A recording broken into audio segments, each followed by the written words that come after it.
به نام خدا، برای خدا، در راه خدا، به لطف خدا در هتل المپیک هستیم. در سوم امام حسین سال 95 سالگرد مادر پرفتوه اخوان ریایی، آقا داراب، آقا مسلم، آقا داوود، آقا افشین، خاندان محترم یگان ریایی.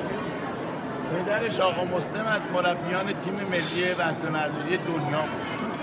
مادرش غمخوار هیئت‌های مذهبی. امروز در هتل المپیک اومدیم جمعیت همه قهرمانان، پیشکسوتان، پهلوانان، رزمندگان، ایثارگران همه اومدن به صدا برای مراسم پرفتوه این مادر.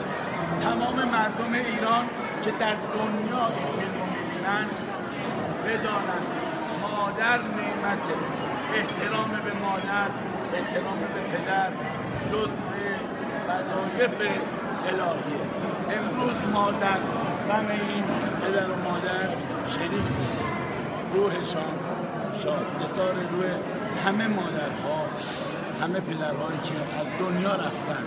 پدر و مادر من پهلوان مسعود صلوات بفرستید.